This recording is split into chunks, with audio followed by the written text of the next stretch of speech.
que Diomaye sera candidat en 2029 je le dis, je le confirme et j'ai toujours dit la même chose. kon affrontement dina am. dégg ma la non je parle pas d'affrontement je parle de ce qui est.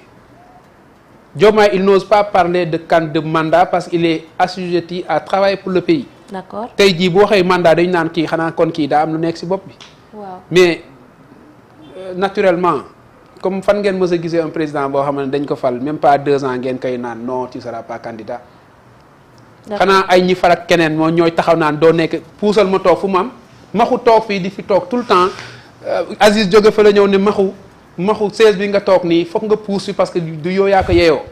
donc par force maxu dafa war a jóg jox Aziz. l'état ne se passe pas comme ça ñi doon naan ay. mais est-ce que ñoom waxante wuñu woon loolu. non du question non l'état ne se passe pas en combine. mais non c'est pas une combine non c'est pas une combine entre 2 personnes. Ce sont des Sénégalais ñoom ñooy fal nit.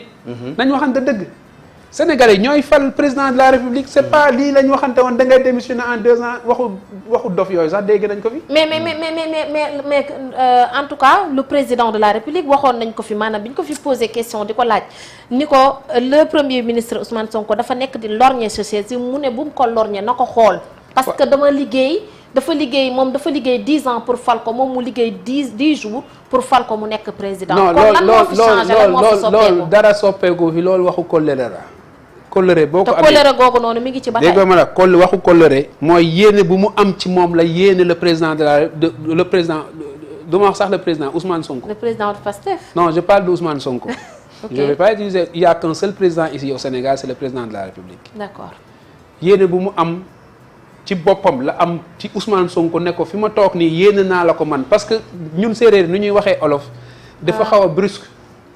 c'est-à-dire on traduit le séeréer directement en wolof. c'est-à-dire na ko xool ça peut dire que fi ma toog dama la ko yéene.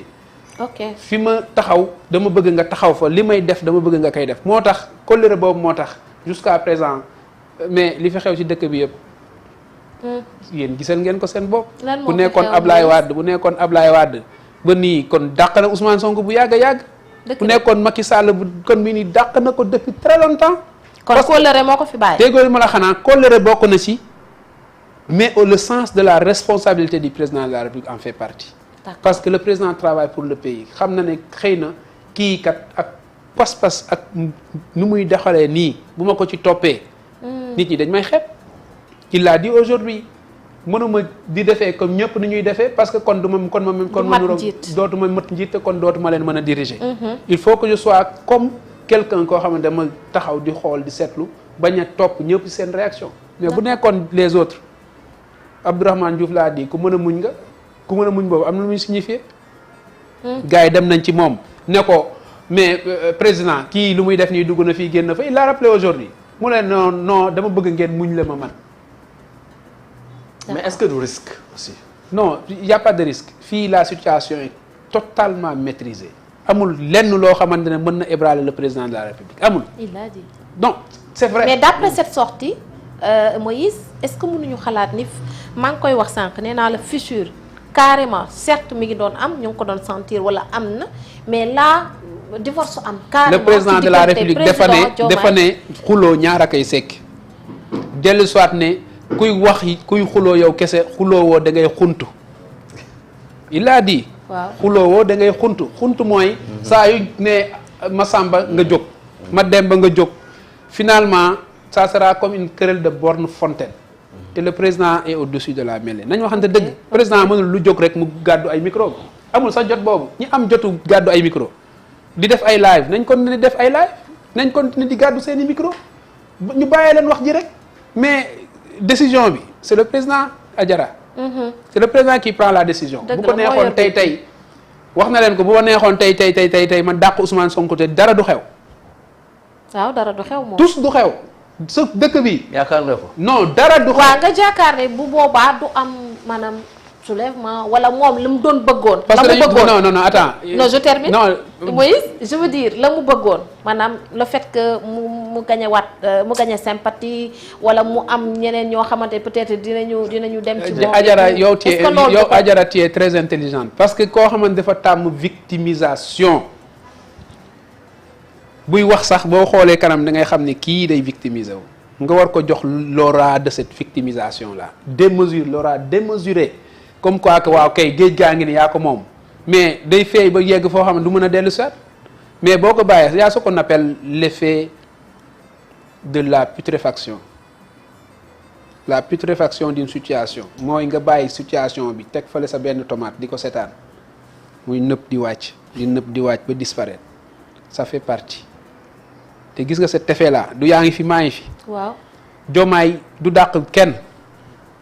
il va pas renvoyer. maanaam du.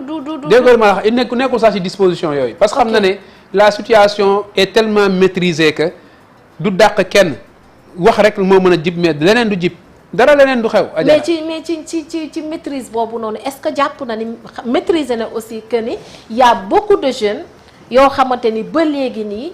toppuñu le président toppuñu keneen mais Ousmane Sonko la ñu topp te seen objectif mooy ñu yóbbu ko ba 2029. mu nekk non mais déjà sax parlant de la candidature de Ousmane Sonko. maanaam balaa ñu koy yóbbu candidature bi ba pare. waaw parlons d'abord de la candidature de Ousmane Sonko. ok Ousmane Sonko dafa am un procès avec Mame Mbaye Niang. Ousmane Sonko procès boobu jusqu'à présent ñu ngi ci seen procédure rocambolesque boobu nga xamante dañuy yéeg di wàcc ñëpp nee nañ dañ ko condamné définitivement dootul mën a bokk en 2029. rabat d'arrêt bi dem na 2 fois 3 fois dem ba rabat d'arrêt ba Cour suprême. ñu ne dañuy élément nouveau la procédure est en cours. yow sa xelu bopp yow mii sa xelu bopp man de je suis juriste de formation. ok mais c'est pour la première fois ma dégg au Sénégal dañuy. xaw ma c'est quoi le terme qu'ils ont utilisé dañuy. réouverture de ce procès-là une décision qui est jugée définitive. définitivement. parce que dañu am élément nouveau moo tax. waaw mais l'élément nouveau na ba mu fekkee ne dañu am élément nouveau li ma gëmul d'ailleurs parce que bu ñu ko amoon dama jàpp ne naroon nañ ko génne depuis très longtemps on peut pas être dans un procès xam ne dañ lay condamner nga am lu la mën a seetal te mënoo seetal sa bopp di xaar ñu condamner la définitivement nga doog a ut élément nouveau man dama jàpp ne loolu waxu politique kese la. d'accord. donc moom bu fekkente ne dañu nekk dans une situation là ba pare mu bëgg ñëpp naan dafa war a nekk candidat en 2029 mais ñu xaar ba fu ñuy déposer candidature yi ne ko non si sera candidat man dama jàpp ne Ousmane mënul nekk candidat en 2029. te dama ko juridiquement foofu laa ko jàpp. d'accord est-ce que tamit jàppoo ne instant bii nii d'après cette sortie ba tey c'est acté que Pastef bi nga xamante ni tey jii ñoom ñoo ànd ak le président de Pastef di Ousmane Sonko instant bii ni mën nañu ni ñoom ñooy l'opposant féroce du président Diomaye. wala de la coalition Diomaye président quand même. non la coalition Diomaye président ne peut pas avoir une opposition ici dans ce pays. comment ça j'ai pas compris. non parce que la force de la coalition Diomaye président. waaw. ñuy naan non le Pastef a une force. waaw moom laa la doon laaj sànq mais tontu aussi. le Pastef a une force. force Pastef fan la amee force da ngay xool il faut savoir calculer la chronologie des faits Adjara. boo jëlee la candidature du président de la République ñu fal ko quelques mois après ñu teg les législatives c'est une suite logique c'est le même.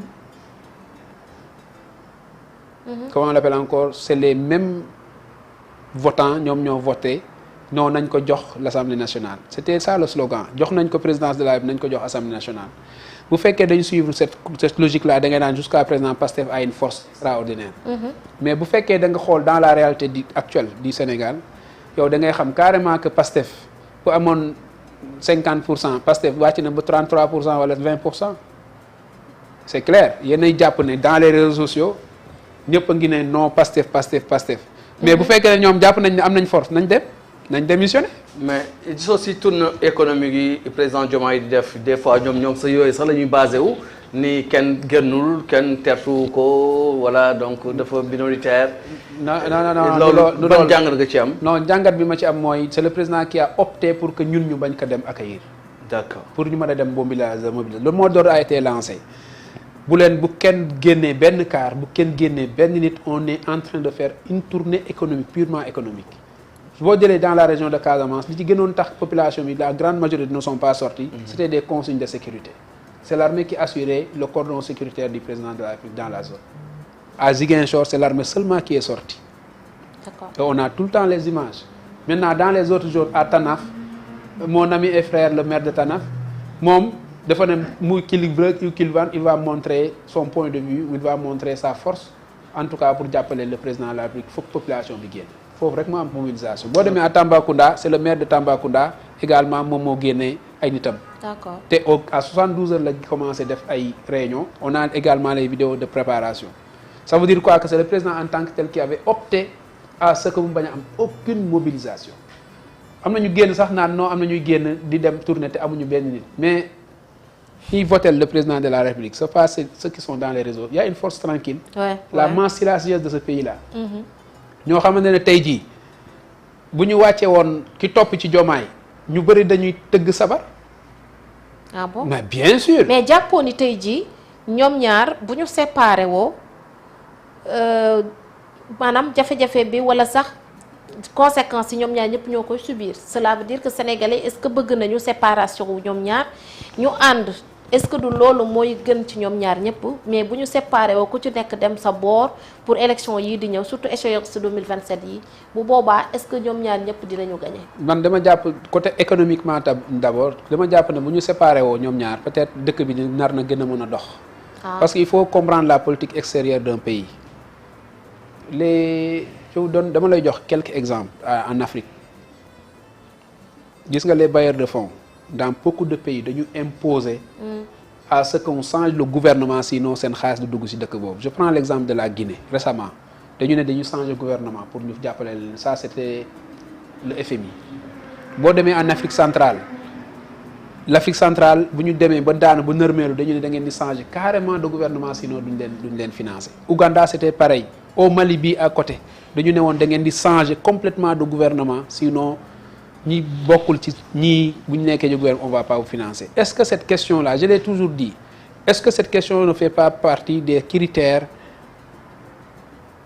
de financement qui sont exposés au Sénégal? Mais avec ça Moïse est-ce que kon changement bi ñuy woote am na. Non. Est-ce que rupture bi ñuy woote am na parce que c'est comme si ba léegi nii ñi nga xamante ni moom moo di les institutions internationales dañu